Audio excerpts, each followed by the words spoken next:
All right. Good evening. Good evening, everybody.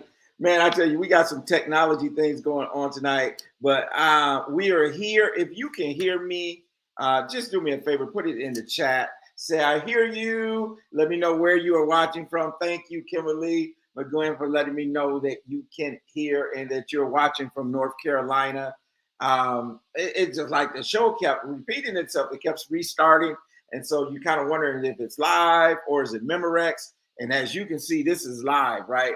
There's no there's no bloopers, there's nothing that's been cut out. We just come at you live and raw. So you get what you get. Thank you for being here. Thank you for tuning in tonight on this post Labor Day weekend. I hope that you had a wonderful weekend and an awesome weekend. Let me tell you something. I had a fabulous weekend.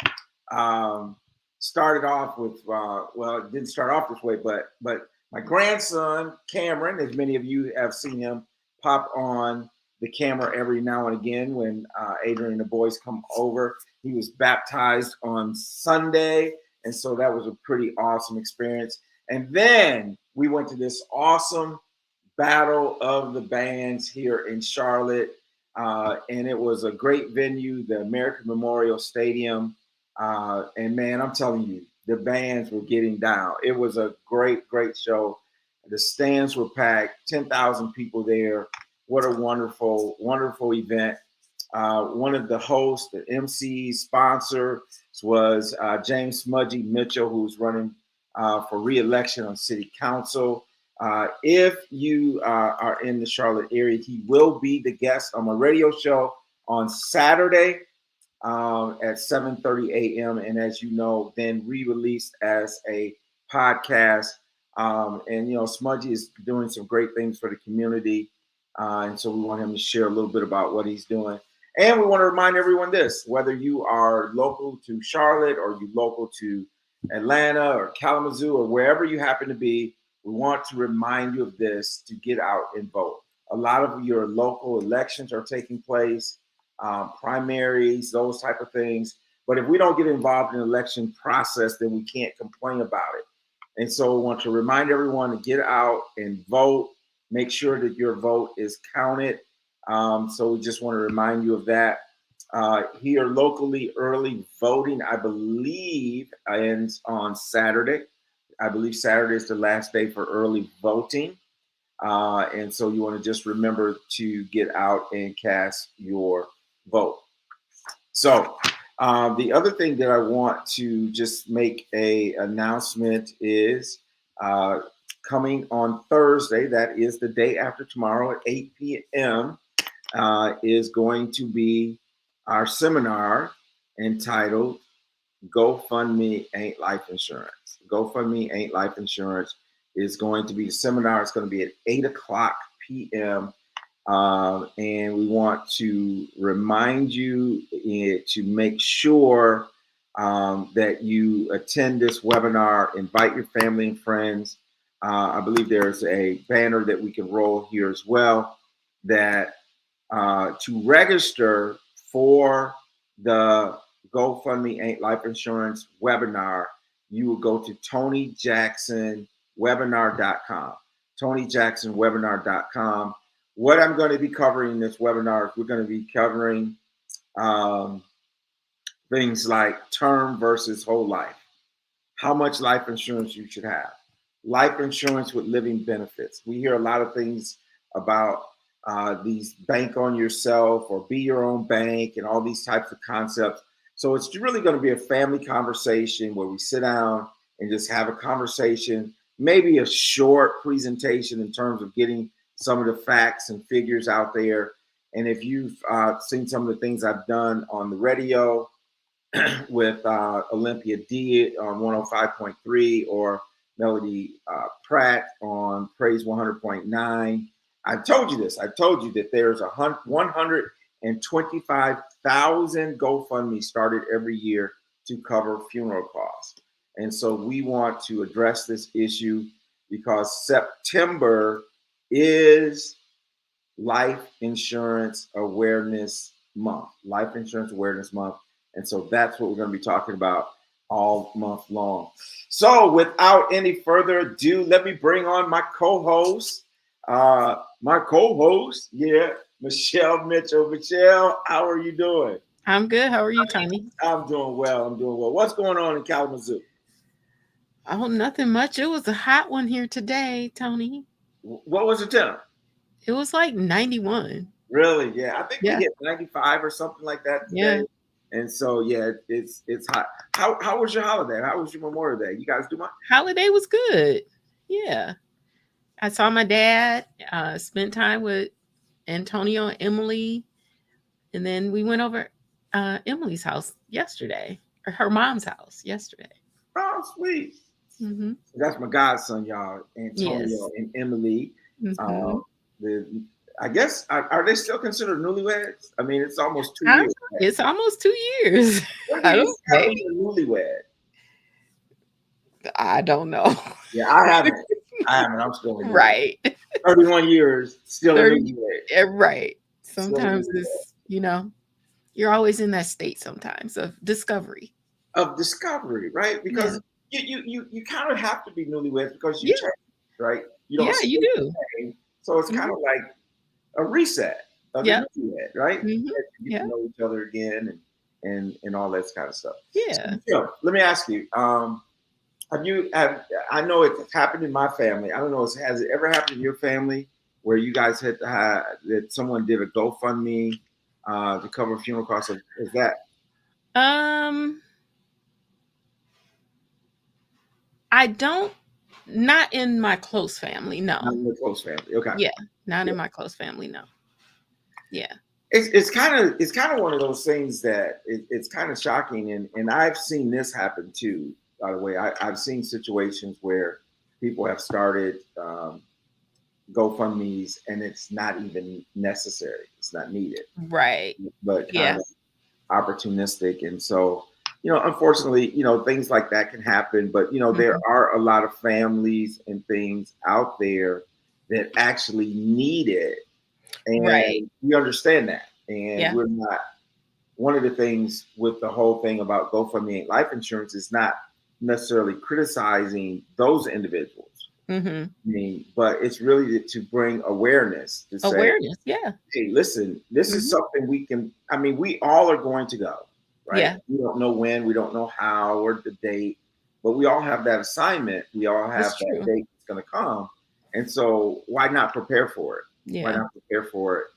And it's not. And sometimes I think people get criticized for having the GoFundMe's, but guess what? They're not the ones that was responsible for making sure it was done. That's true. The family is not The responsible for family's not making. responsible. No. They're just dealing with the The aftermath aftermath of the decisions that were made by that person or not made, right? or So not made. exactly. No, it was a decision. It was a decision. It was a decision. It was a decision, Yeah. right? And so, and I just want people to understand that it's not a situation where this seminar is designed to beat up on people, but it's to create awareness Mhm. and for people to understand the difference between the different types of insurance and all those type of things. And normally it's a very spirited conversation, a lot of input, a lot of strong feelings about it. And Mhm. so I'm looking forward to having that webinar on Thursday evening. On Thursday? Thursday Okay, evening, cool. 8 o'clock. 8 o'clock. It's free. It's It's free. It's free. free. So I also want to remind everyone, especially all of Michelle's followers, hey, make sure you make sure that you subscribe to the YouTube channel. Y'all, we Yes. we we we we really close to getting that that thousand. And Michelle, I've been doing some stuff on TikTok, and it's just That's like crazy. crazy. I haven't jumped into that yet. You know what was surprising is, okay, so with TikTok you put reels on, right? They're Yeah. like they got to be like less than a minute, Yes. and um, it's like the TikTok videos are getting like hundreds and hundreds of views No way. compared to what on like Facebook or Instagram even. And I don't even have that many people. I'm like, people are really into the whole TikTok thing. So I Yeah. resisted it for a long time. because I wasn't big on social media, no way. But Right. yeah, but Yeah. yeah, I'm kinda, not resisting it, but it's just one more thing you need to watch, well, you I know? was resisting it. I'm telling you, I was. But so then you got to think about when you do a post, social media. Okay, you got Facebook, LinkedIn, Right. Instagram, YouTube, TikTok. I'm like, It just becomes a lot. it becomes a lot. It Yeah. becomes a lot. Do But I what need we, one more thing? I huh? don't know. Don't Do I need that need one one more more thing. thing? I don't know.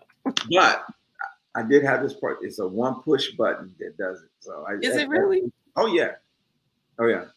One of the AIs that Trevor Ott talked Oh, about, which one? it's the Opus. Oh, yeah, Um, yeah, yeah, so I had started using that before he came on the show yeah. because Okay. he had told me about it. Okay. And it has a one click where you One can click. click and it will post your reel on TikTok and Instagram. And Gotcha. they're adding YouTube to it as well. So I like one click things, right? So Yeah, it simple, creates the right? video, click, there you go. So Yeah. pretty awesome. Well, Michelle, in light of this being Life Insurance Awareness Month, I wanted to focus on a couple different things this month. And again, to our point, if we're talking about sometimes we tend to, especially those of us in this business of life insurance, we tend to beat up on people a little bit. Mhm. You need to have life insurance, and if you walk out the door, you're gonna get hit by a car, and you're not gonna be covered, and Right. all what you put your family through because you didn't have insurance. Mhm. Well, tonight I wanted to show the other side of it. I Mhm. wanted to show the other side of not someone who died that didn't have it, but for someone who benefited from the fact that their spouse did have it. Yeah. And because I think it's so important that we not just tell one side of the story, Mhm. but let's also tell the side of the story. No one wants to lose their loved one and that type of thing. But let's also tell some of the, I guess if there's such a thing as a successful life insurance story, let's tell that side of it too, and Mhm. not simply just beat up on people who don't have it or left their loved ones without it. But let's show the other side of what it can do, how it Right. can benefit you. And I was in um, Vivian Towns, our guest tonight. She's with FFS. She's one of our agents, and so we were in Vegas with her Mhm. and saw her. And then we were in a meeting at the next week or two in Atlanta, Mhm. and she shared her story that I Mhm. never knew. And I said I got to get her on the show to share her story. Mhm. So I'm going to just bring on to the stage right now Miss Vivian Towns. How are you doing this evening, Vivian? I'm fantastic. Thank you. I'm so happy to be here, joining you this evening with this message that people need to hear. They need to hear it. Well, I welcome. agree. I Thank agree you. 100%. So before we get into your story in particular, with your husband and all that, let's tell the audience a little bit more about you and who you are and what you do. Happy to do that. Actually, I have been in the financial services industry for a number of decades. I shall not tell you how many, but a number of decades. And I'll get into how I got into that. But my background is principally numbers, finance, and accounting. Grew up in New England, just outside of Boston. So I am a diehard New Englander. I went to school in Philadelphia, my first urban city environment, University of Pennsylvania. I went to Wharton. So, yeah, I'm still that numbers nerd. I met my first husband actually was from Philadelphia, and we met when I was in high school. He was in college, I was in high school, and we got married. I was barely 20 years old, and then ended up at Yale Law School with him, where he was a student. We then moved to best spot in the world in the Caribbean because he accepted a clerkship. with the district judge there, U.S. district judge. And I spent an entire year as a tennis and beach bum. Best time ever. And anybody who knows me will tell you, yeah, Vivian's got quite a tennis game. Well, it was developed there every day on the courts and then heading to the beach. But I ultimately did end up working for the U.S. Department of Education as a budget analyst, and that was the foundation for foray directly into the numbers area. Moved from there to Washington, D.C., and I began in accounting and finance with a number of small and medium-sized accounting firms, working with a lot of businesses. And from the tax perspective, but also began to get into financial planning at that point for business owners. But in 1989, my life completely upended when my first husband died in a scuba diving accident in Morocco, of all places. And I was in my early mid 30s. We did not have children, but I have to tell you that that was the most devastating uh, period in my life. And it changed everything for me. I mean, I know that you shared some about the accident and that type of thing. First of all, I don't know if you know that you're in like really friendly company because Michelle and I were both accounting majors. Our both background is accounting. That's how I met my wife, and that's how. And I still do accounting. Oh, great. We're a nerd patrol. I love it. So we got all the number nerds here tonight, Yeah. but it does help us do what we do and that type of thing because we have this love for the numbers. But yeah, I know that you mentioned that accident that happened scuba diving. Can you tell us a little bit more about that? Yeah, I mean, we're great, active, physically active, intellectually active, socially active couple, kind of going around doing all of this, just really enjoying our lives, playing tennis, swimming, scuba diving was big for my husband at that time. And he was part of the dive team and just took a trip on a dive. And just unbelievable underwater geyser, which people call, they shoot up, it's a spout, and he embolized, and that was it. I mean, he was in his late 30s, and nothing could be done. And so we had, because I'm a numbers nerd, we had actually met with a financial advisor, insurance guy, and had gotten a number of insurances in place, not just for us, but for family members. Even though we didn't have kids, we had brothers and sisters and parents and, aunts and uncles. So it was really wanting to ensure that if anything, and we used to joke about nothing would ever happen to us. We were the most healthy people, on earth. As it were. I'm a lifelong vegetarian from my late teens and still am today. So we were healthy, and that's what people don't get. You can be as healthy as you want, but if you can be out running, get hit by a bus, you could be swimming and just get caught in a riptide. Anything, a car accident, anything can happen, and it did to me, to us. Wow. Wow. And so here and so often when people don't have kids and that type of thing, because that's one of the things that kind of sparks a lot of people that we talk with. Is like, oh, I need life insurance because I got kids now. Right. Sometimes the responsibility comes when you get married. It's like, well, I have a spouse, or something I want to make sure to take care of. But when the kids come along, or the mortgage comes along, Right. that's the thing. It's like, oh, I gotta do something. When I get to that closing table and I see how much this house is going to cost, with interest rates and all that. Those are some of the life changing events that cause people to get it. But you guys decided to get it, to have life insurance. So tell us. You shared a little bit on the radio. What difference did that make for you in this process? The fact that your husband had the coverage and those type of things? Did it make a difference, and what kind of difference? Oh, yeah, it made all the difference in the world.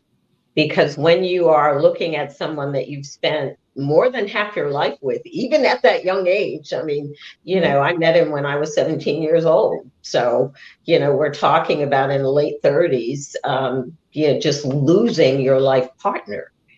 And it was catastrophic. There is just nothing that the words can fail you to describe it, the sense of loss, but you literally feel like part of you is gone. And because there were no children, there was no way to divert that sense of loss to where got to take care of the kids and got to do it. It was just completely destabilizing. So, needless to say, whether the mortgage got paid or the car insurance got paid, or even if I bought food or just, I had absolutely no interest or even sense of awareness to deal with anything like that. Nothing. Wow. Because it was just an overwhelming sense of loss and grief. And that's what people don't really focus in on when they talk about you need the life insurance and it gave me the ability to grieve Yeah. without being worried about losing the house and losing the car or it gave me the freedom to really mourn. And that is so important with the loss of a family member, a child, a spouse, a parent. You have got, and you don't know how long it's going to take. You don't know what form it's going to take. There are no rules, even though people try to impose them on you.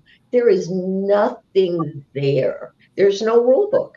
There's nothing. You have to really navigate your emotions and figure out or just allow yourself to go, to just go. And that's because of those tax-free distributions. I just was able to say, yeah, okay, just do it on automatic payments. Just do that. Just do that. So I didn't have to deal with it because I couldn't. Wow. Well, you brought out something that I never thought about. Is that like sometimes when there are children or something, you got to kind of buck up, right? You got to Right. of divert your own feelings, and sometimes that's a problem too, right? Because then people don't deal with their own emotions because they got to be strong for the kids or what have you. But it was the two of you, and so there was none of that. Um, and so just being able to just put things on automatic, be able to, you didn't have to rush out to work or any of those. Right. I didn't have to, even though I was working, I didn't have to go get another job or worry about what was I going to do or how am I going to get this done. It was the peace of mind to be able to be at peace with a loss. And that is the first step in healing as a human being. And when that happened, when our insurance agent came and gave me a check, that triggered for me a belief that it was important that I could use my example, my life, my story, my journey to do that for other people, particularly women, because the loss of, at that time, and even now, men in the income in the household is significant.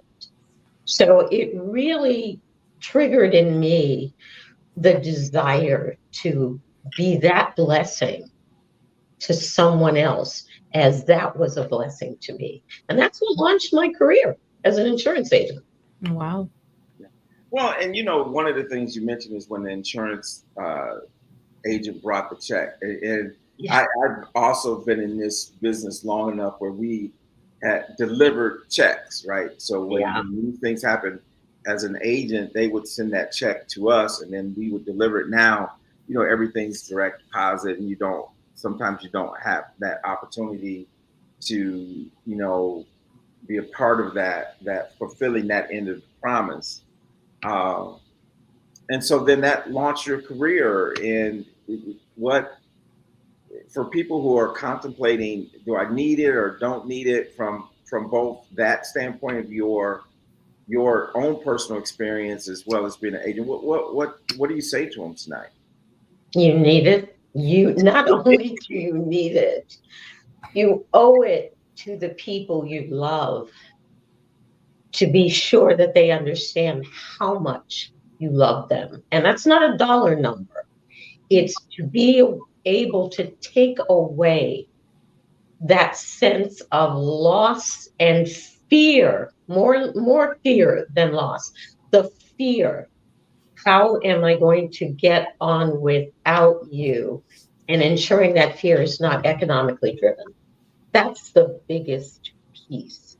You're never going to get past the loss. I mean, even it's been 30 years.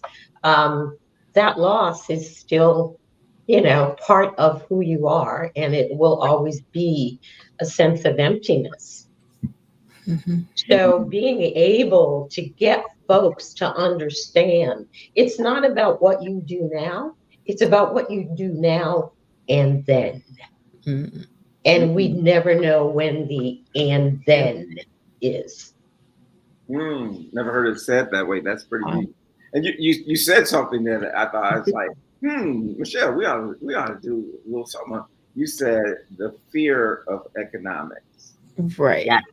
I think that's a deep statement, Mhm. because I think so often we are driven by fear, right? Mhm. Um, and I'm thinking kind of off topic a little bit, but I think about the economy and people fearing the recession and doing things and knowing that we have some things that we could put in place that can eliminate the fear, right?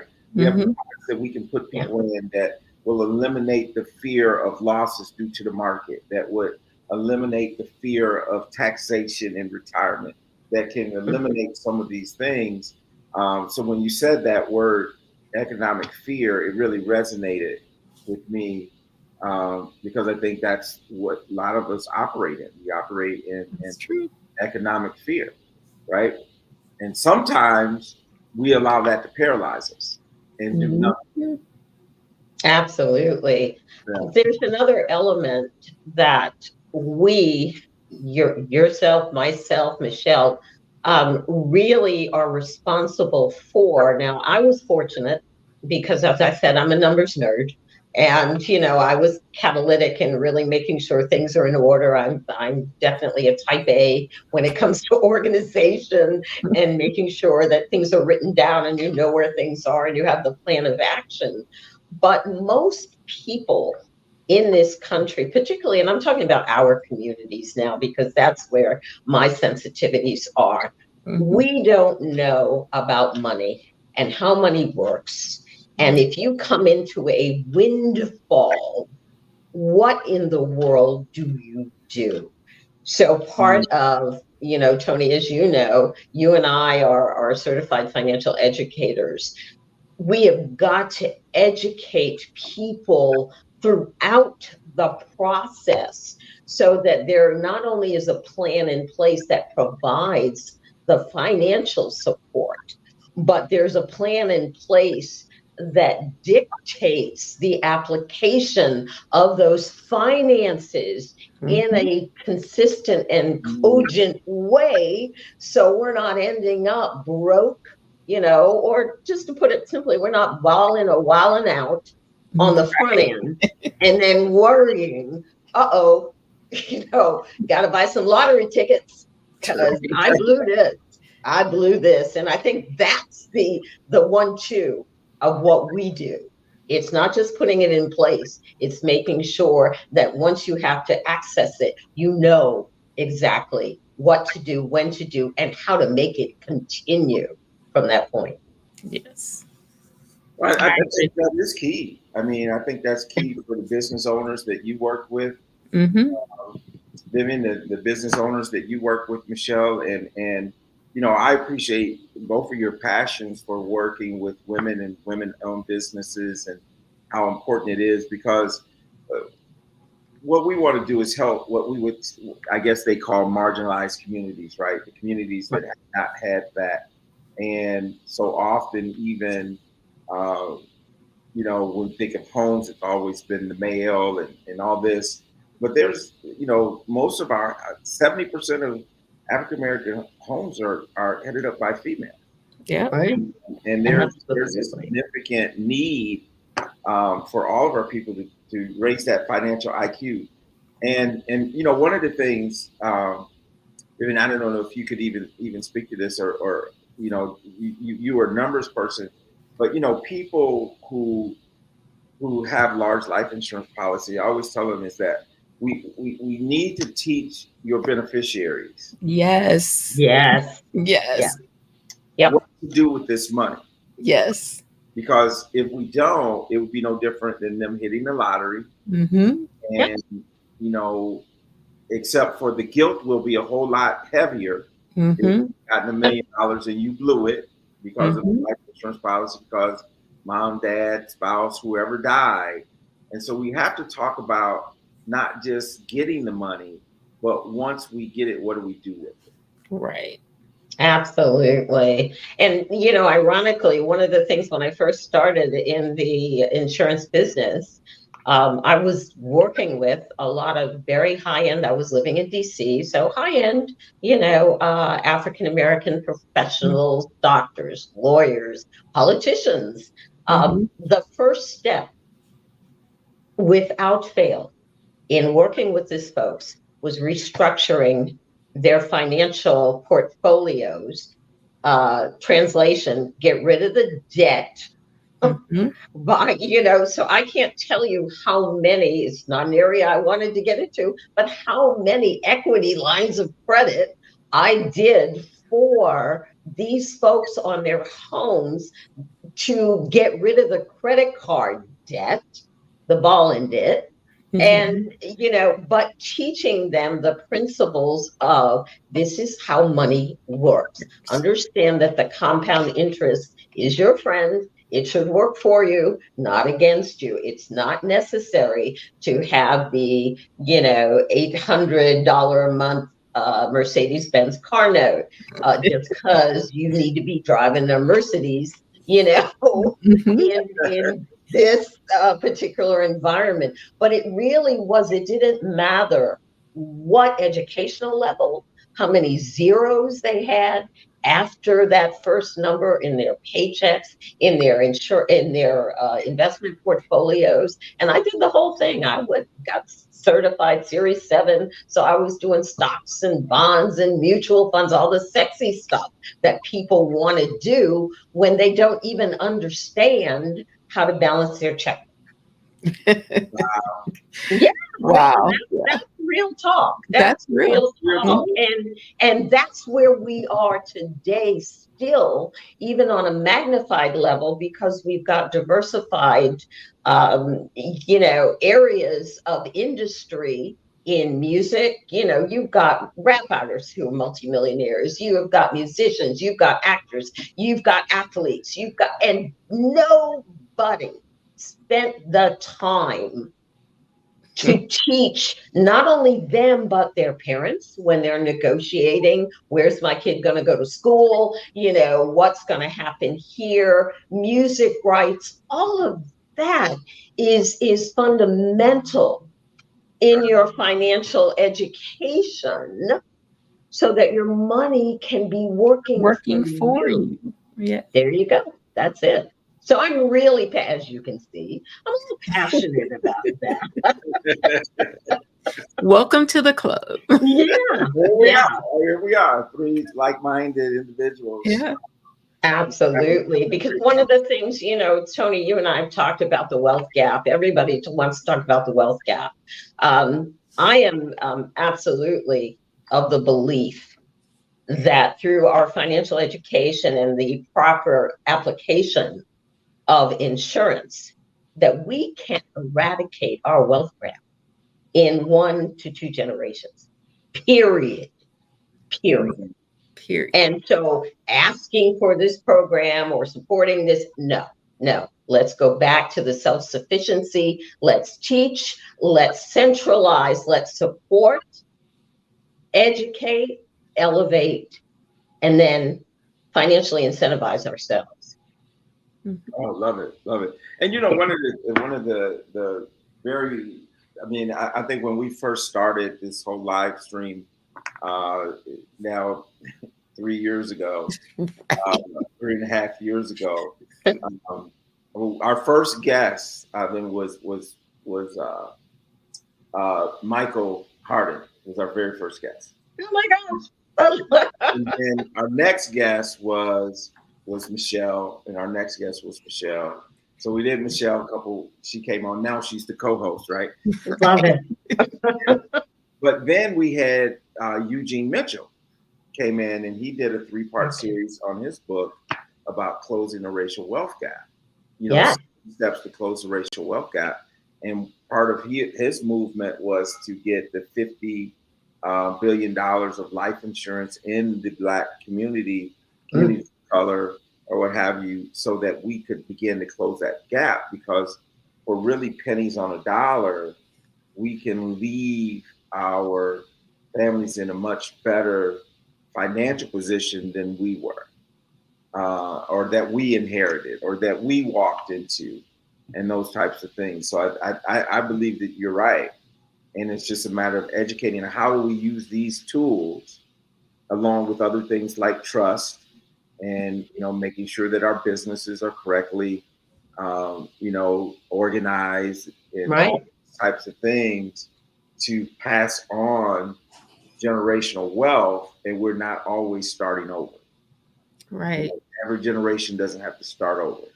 So absolutely agree. The interesting thing of this being Life Insurance Awareness Month, one of the, I think, things that we focus on and should continue to focus on is teaching people that life insurance is an asset. And that is something, again, that is that quiet little secret, that we're not privy to. But if you just do something as simple as fill out a personal financial statement, for instance, if you're getting a loan from the bank, you'll notice there's a line item there for life insurance. Not only the death benefit, but what is the value? And it's included in how much your assets are and goes towards determining your net worth. We need to teach people that. Right. It's not I can only use it when I die. No, because you're not going to use it when you die. Your family will. Okay, so let's be clear about that. But at the end of the day, understanding this is an asset. And this asset has a number of uses and applications that can benefit improving your financial position. Yes. Well, it's important too because it is a liquid asset. It is a ding, ding, ding. Yeah. If you have the right insurance. Wonderful point, Michelle. Right? Yeah. If you have the right insurance. Absolutely. Because if you have term, what are you doing? You're betting that you're going to die between. Yeah, you're renting your policy. You're renting it, right? You're renting your policy. It's not an asset. No, absolutely. Absolutely true. And even term, is appropriate in a number of situations. Yes. And the industry has changed so much that, and Tony will talk about this, I'm sure. There are living benefits to life insurance. Yes. Even term insurance now has put on these living benefits. Yeah. So that if something happens to you, a chronic or critical illness or injury, you're able to access those death benefit funds while you're alive for your benefit. So life insurance truly is for your life and the life of your family. And that's a message we need to be, making sure it resonates throughout our communities. I know. I was talking to a client last week and, you know, in my questionnaire, I asked them, what kind of life insurance do you have? He was like, Right. well, I have a term policy.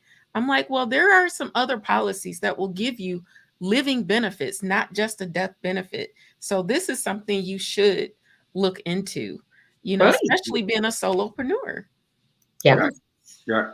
Yeah. You know, I was talking to someone today, and they were sharing a client, and this client had the living benefits. They were deemed terminally ill, and so they got their living benefits, and they paid off the house. Mm-hmm. They paid for their final expenses. They set everything up from the hospital bed, right? Wow. And Wow. so that when they prepaid the tuition for their kids.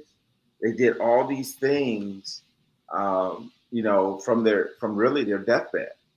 And Wow. because of the living benefits that were there, they were able to do those types of things. And then demanded to be released from the hospital. Wow. I love it. Listen, I'm not going to spend my last days here. Mm-hmm. I want to spend my last days with my family. Mm-hmm. I can take this money and do that and have those moments. And so, there's a whole lot of dignity that can come Mm, from making sure that we've properly planned. Yeah. absolutely. Absolutely. And then, of course, you mentioned using it yourself, not even if there's not a sickness. I mean, I'm talking about, as additional supplemental income. That's what, yeah, it is tax what? Tax free. Tax Say, free. say it again. Tax Tax free. free. Not tax deferred, but tax free. That tax Yeah. money. And I And think that's something, again, I'm a big, again, the fact that life insurance is an asset, that Mhm. it also has tax advantages, Mhm. because we live in a country where, unfortunately, we are facing a major, major pending tax phenomenon, just to fill in a gap from revenue we are not receiving from Social Security influx, right. because baby boomers didn't have a lot of babies. And Mhm. a whole, another element where more people are taking out of the system than have been paying in. Mhm. And so, America is great, but the one way that we generate revenue besides printing money is taxation. Mhm. I don't know if plenty money is generating revenue, but Now, well, but it is. that was my position for my economics 101 at Wharton. They gave me an incomplete because I just would not yield that the money supply was finite. So they were like, well, we're not going to fail you because you actually kind of have a point. But at the end of the day, I would agree. No, printing money, we no longer, it's full faith and credit. But Mhm. our credit is kind of jacked up as a country about now. Oh yeah, Right. yeah, over $35 trillion of debt, and so we infinite, you know, the whole thing of printing money and it's just crazy. It's crazy. No Yeah, oil, no gold, nothing to back it up, and so you got to pull that money back out of the supply chain. And how do you Yeah. do it? You do it by yeah, creating inflation, right? yeah.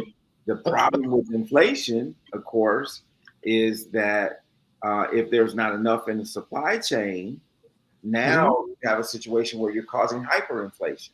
Yep. Yep. And now we're looking, the news today is that there's the possibility of a UAW strike, right? How So, about that? Is that that now you bail out an industry, Mhm. okay? And everybody it's working, etc. And then the workers say, you know what?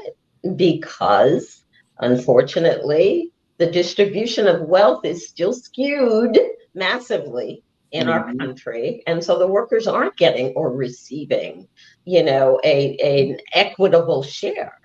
Mhm. And that is part of the right to vote. We also have the right to strike. That's probably the loudest drum that we can still beat, in this country. Well, and I don't know, and I know this is a little bit off topic of life insurance, Right. but when you look at what they were asking for, they want. I don't know if you saw it, Michelle, but they want a 46% pay increase. Pay increase, yes. 46%. 46. And they want a 32-hour work week. Paid for a 40-hour work week. Yes. And guess what? They also want to bring back the pension. Yes. So pretty significant demands.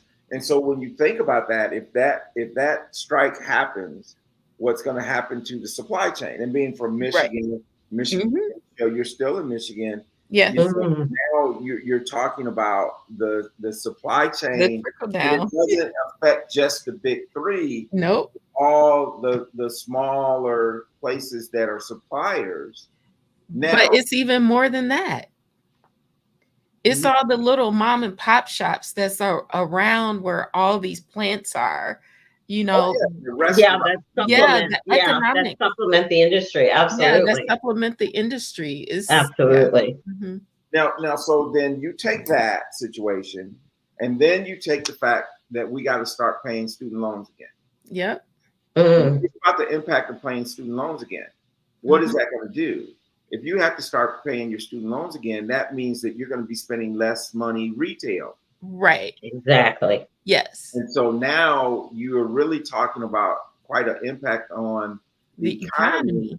I got an auto supply chain that's drying up, and now people have to go back to paying their student loans. So they're not going to be spending money at American Eagle, right, or wherever young people shop today, or whatever that looks like. Yeah. And so now you have this situation, and what impact is that going to have on the economy? And so it can be pretty significant. Yes. So then the question is, how do you wrap this around the life insurance conversation? Well, if you got life insurance, you got something that you can go to if you need to. Right. Some of these economic situations. Hence, we hear the stories of like J.C. Penney, who used life insurance to keep his stores afloat during the Great Depression. Because it is what? An asset. Like, I'll move that back around.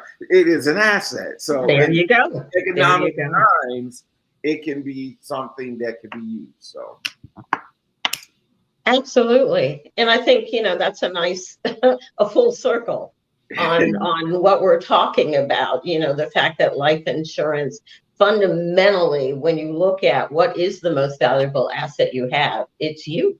It's us. It's you. There you go. So I have, but I've got my phone insured. I have to, my car's insured. My house is insured. My mortgage might even be insured if I had to get, PMI, private mortgage insurance on that, on top of having homeowners insurance. I have insurance on, some of my higher end things that I may have in my home, in case they get stolen. I mean, we put insurance on everything. Right. Instead of starting out and putting it on the most valuable thing. And that's you and me. Right. Absolutely. Yeah. Wow, it's almost 9 o'clock. I got one more question though.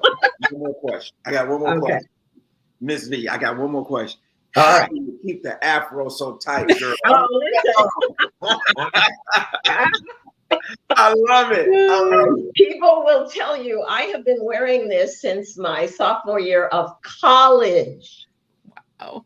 And it is very well trained. Over decades.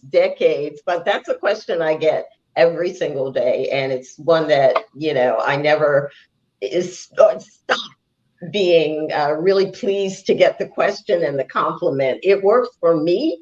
And, it's just part of my persona. It's who I am. Yeah. Awesome. It's awesome. Thank you. So, any last comments you'd like to share with the audience as we close down this show this evening? So, and again, thank you for taking the time out and being willing to be so transparent about everything that happened and I can still see, that it still brings up those emotions, obviously. It But does. thank you. Yeah. Well, it's again, I so appreciate being able to come. The good news also is I've been twice blessed. I am married again with a wonderful husband, and we met on the tennis court. So, but so there is always life after. But if I were to leave uh, our audience with something today, reach out to Tony, reach out to Michelle, reach out to me, reach out to, if you have an insurance agent, reach out to them now. Sit down, be serious, plan for your life, your family, your community, because we owe it to one another. Yes. Awesome. And let me add to this, and I don't talk about this often, but the other thing I want to do is say, listen, if you want to make a difference in the community, number one, there's a couple of different ways that you could do that. Number one is making sure that you're taken care of. Mm-hmm. Number two is we need more people on this side of the table that want to sit down with people and help them, whether that's as a part-time person or whether it's a referral agent, or even if you want to do it like I do it full-time and that type of thing. We need more people in this battlefield because there's so many people that we need to reach. Yeah. And so I want to just make sure people know that too, that door, that window to have that conversation is open. And I would be the first to tell you this industry is not for everyone, but for those who want to come in and make a difference, it could be one of the most rewarding careers that you ever could imagine, helping people with something that they need. We're not selling gadgets. We're not selling widgets. We're selling something. We're providing something. We're providing a service that is important to our community that we need. So that's my 2 cents. That's my story. I'm sticking to it. Michelle, I'll give you the last word for the evening. Yeah. Like life insurance is important, and looking at it through the lens of it being an asset to you and you insuring your own person first. Because what do they say on the airplane? Put your mask on first, and then you can assist other people who need it. So put your mask on first, cover yourself first, and then then you will be able to support your family. So there it is. Yeah. So folks, thank you. This is our topic for this month, Life Insurance Awareness Month. Make sure that you do tune in Saturday morning or via the podcast for an interview with James Smudgy Mitchell, who is running for re-election city council. He's been a friend of the program, been a friend of the Money Coach. We're bringing Power Networking Conference to Charlotte. He's the one that kind of helped us negotiate that deal with the Convention Bureau. Got some other things, grants and stuff that we're applying for to bring a tech lab to Charlotte. And so he's been instrumental in helping us put those things together. So we want to support those that support us. And with that, everyone have a wonderful evening. We'll see you right here, same time, same place next week. Y'all have a good evening. Thanks again for being here. Thank you.